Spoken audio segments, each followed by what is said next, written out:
Bonjour à tous, je vais vous présenter un tutoriel qui est dédié à l'apprentissage des bases du JavaScript. C'est le dernier tutoriel d'une série de 13, ce sont des tutoriels qui s'adressent à des internautes qui veulent apprendre JavaScript et qui ont déjà quelques bases en programmation et en HTML, CSS. Alors aujourd'hui, on va s'intéresser aux chaînes de caractères, et plus précisément, on va s'intéresser à la manipulation des chaînes de caractères. Alors on va commencer par faire la différence entre le type string petit s et l'objet string grand S. Alors en JavaScript, les types de base comme number, boolean, string sont construits à partir d'objets. Le type string, petit s, auquel on s'intéresse dans ce tuto, est construit à partir de l'objet string, grand S. Alors le type string possède toutes les propriétés et méthodes de l'objet grand string. Alors, on va regarder comment déclarer une variable de type string. Alors, on va prendre la console, et donc on va taper var str égale entre simple cote A, B, C. Là, on a déclaré, on fait un typeof, une variable de type string. Typeof de str, il répond string. Alors si vous avez appris un autre langage orienté objet, vous pourriez être tenté de vouloir utiliser le constructeur. Et vous pourriez être tenté de taper var str égale new, grand string cette fois, de ABC. Alors ne le faites pas, c'est pas la bonne méthode. Si vous faites typeof de str, vous obtenez object. Et object, c'est un pointeur, c'est pas une chaîne de caractères. Alors on va voir les conséquences que ça a. On va faire un essai, on va prendre Sublime et on va faire des essais. Alors j'ai créé un fichier chaîne.html, je l'ai déposé sur le bureau et j'ai mis un peu de code dedans, que je vais rappeler. Alors je déclare deux variables, str1 et str2, égale à deux chaînes ABC. Donc ça, ce sont deux variables de type string petit s. Je crée derrière deux autres variables, str3, str4, et cette fois, j'utilise le constructeur. Donc ça, ce sont donc deux variables de type object. Si je teste l'égalité sur les deux premières variables, c'est true qui va s'afficher. L'égalité va être trouvée puisque les chaînes sont égales. Si je teste l'égalité sur les deux autres variables de type object, qui sont donc des pointeurs, eh bien l'égalité ne sera pas trouvée puisque les pointeurs ne seront pas égaux. Donc on va le tester. Alors je vais le tester en faisant Open in Browser. Vous voyez que le premier test d'égalité renvoie vrai, puisque les chaînes sont égales, et le deuxième faux, puisque les pointeurs, eux, sont différents. Donc attention quand vous déclarez vos chaînes de caractères. Alors on va s'intéresser maintenant à la propriété length. Alors la propriété length, elle va nous donner la longueur de la chaîne, donc le nombre de caractères contenus dans la chaîne. Donc là, je déclare une chaîne, toujours ABC. Je vais afficher str.length. Donc je prends length sur la variable, et puis je vais prendre length aussi directement sur une chaîne, parce que ça marche aussi. Bon. Donc là, ça va afficher 3 pour le premier, et évidemment 4 pour le second. Alors on va s'intéresser maintenant à la méthode charat. Alors la méthode charat, et pas charat comme j'ai dit tout à l'heure, qu'est-ce qu'elle fait? Elle extrait un caractère à partir d'une position passée en argument.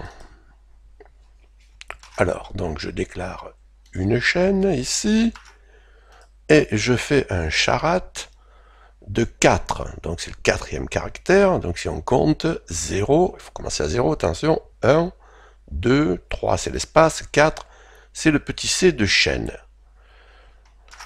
Ensuite, je vais faire un charat en passant aucun argument.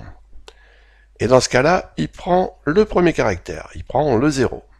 Et ensuite, je vais faire un charat de 60, c'est-à-dire que, donc là, je lui donne une position qui manifestement sort de la chaîne, et là, il ne doit rien afficher. Alors, on va tester ça. Premier affichage, le C de chaîne, deuxième, le U de une, et troisième, il affiche rien. Alors maintenant, on va s'intéresser à la méthode indexOf.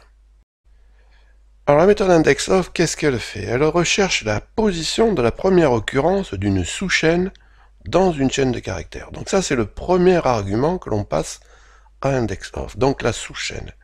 Et la recherche commence à partir du début de la chaîne ou de la position passée en deuxième argument de indexOf. Alors on va regarder ça. Donc là, j'ai déclaré une chaîne un petit peu plus longue. On va faire un indexOf du 2 points ici. Donc on va rechercher le 2 points dans cette chaîne-là. Donc là, c'est simplement une sous-chaîne sous la forme d'un seul caractère. Donc on devrait le trouver en quatrième position si on commence à 0. Ensuite, on va faire un indexOf de 24. Donc ici, il s'agit bien d'une recherche d'une sous-chaîne. Donc on doit trouver cette position ici. Donc c'est la 9e. Ensuite, on va rechercher le 24, mais en démarrant à partir de l'index 15. Donc on va sauter ce 24-là, et on va aller chercher celui-ci. Et ensuite, on va rechercher quelque chose qui n'existe pas, c'est-à-dire la sous-chaîne Toto. Et il devrait nous afficher -1. C'est comme ça qu'il fonctionne. Alors, Open in Browser, donc 4. Vous voyez, c'est le 2 points, donc 0, on commence à 0, 1, 2, 3, 4. Ensuite, 9, donc 9, vous voyez bien que c'est celui-ci, je ne vais pas compter, mais... Ensuite, 36, donc c'est beaucoup plus loin, c'est le second. Et enfin, Toto, il renvoie -1, puisque Toto n'existe pas dans cette chaîne. Alors maintenant, on va s'intéresser à la méthode slice. Alors que fait slice? Slice extrait une sous-chaîne. Une sous-chaîne à partir des positions. Alors, ici j'ai déclaré donc une chaîne un peu longue. Donc je vais faire à cet endroit-là un slice. Donc je passe 2 arguments de la position 5 à la position 11. Donc je vais extraire ici 0, 1, 2, 3, 4 et 5. Je vais commencer sur le 6 et je vais aller jusqu'à la position 11. Je vais extraire cette référence-là. Ensuite, je fais un indexOf derrière pour retrouver la position de call du call de Colgate ici. D'accord? Donc il va me retourner 50. Bon, ça évidemment, je l'ai déjà exécuté. Et je vais faire cette fois un slice avec un seul argument de 50. Je vais donc passer 50 comme seul argument. Et à ce moment-là, il va aller extraire de la position 50 jusqu'à la fin de la chaîne. Donc on va tester ça. Donc de 5 à 11, il renvoie la référence. Ensuite, l'indexOf me donne 50 pour la position du call de Colgate. Et donc ici, je fais l'extraction à partir de la position 50 jusqu'à la fin de la chaîne. Alors maintenant, on va s'intéresser à la méthode substr. Alors que fait substr? Donc substr extrait une sous-chaîne en commençant à un index spécifié, donc il sera passé en premier argument, et ensuite vous donner une longueur pour avoir la totalité des informations nécessaires pour faire votre extraction. Donc là, je vais déclarer une chaîne, j'en fais un premier, donc il va démarrer au 5e caractère, qui va extraire 6 caractères, donc ça va extraire la référence, comme tout à l'heure avec slice, et là c'est formalisé d'une autre façon. Là, je fais un substr de -7, ça veut dire que je démarre à partir de la fin de la chaîne. Alors ça, on a l'équivalent en PHP, en fait, sous la forme d'une fonction. Ici, je fais un substr de -1, donc je vais enlever le E de Colgate. Et ici, je vais faire un indexOf de dentifrice, donc je vais récupérer cet index ici, et je vais m'en servir pour faire un substr à partir de cet index. Donc je vais prendre toute la fin de la chaîne.